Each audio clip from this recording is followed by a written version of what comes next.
Muted.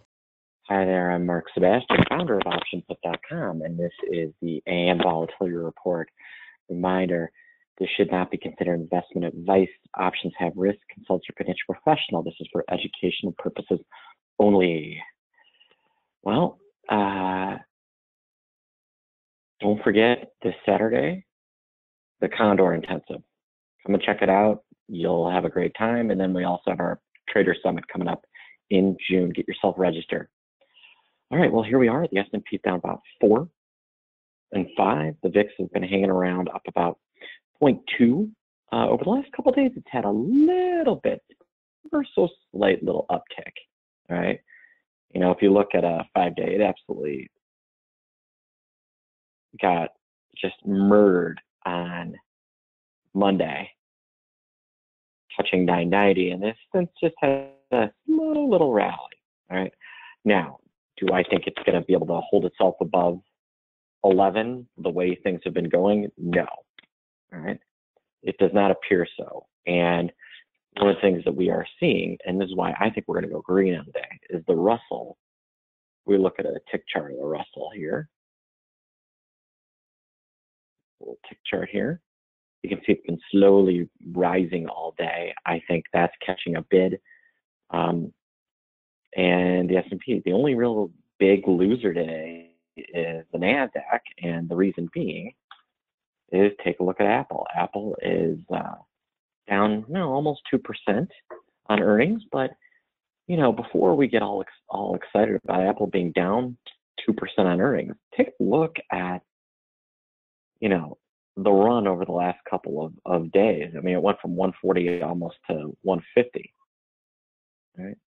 Real simple stuff. Right?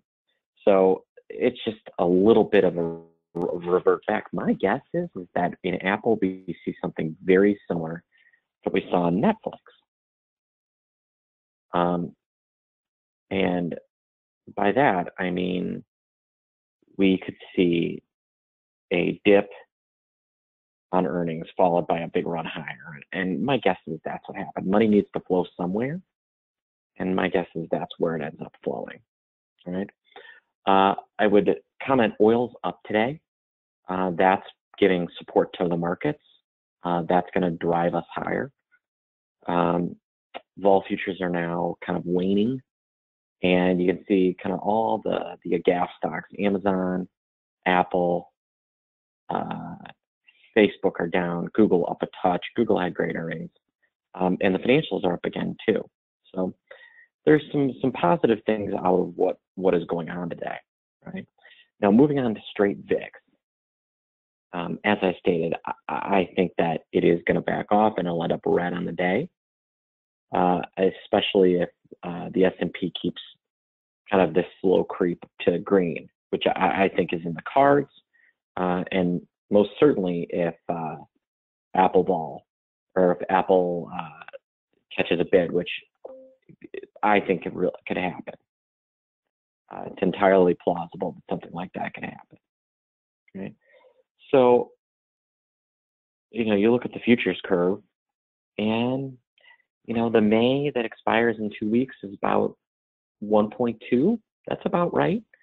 The next weeks are 11.15. That's not bad. June is probably a little cheap, right? I think June could see 13 before it sees 12.70 again, and July is a little cheap as well. The front of the curve looks like it's pretty fairly priced. So I think vol futures will back off today. I think that's the way things line up. On the day, as I stated, I think we're going to catch a bid and go green. And I think we'll see the VIX settle back below 10.5 by the end of the day. All right, folks, if you have questions, you can email me, mark@optionput.com, or call me 888-TRADE-01.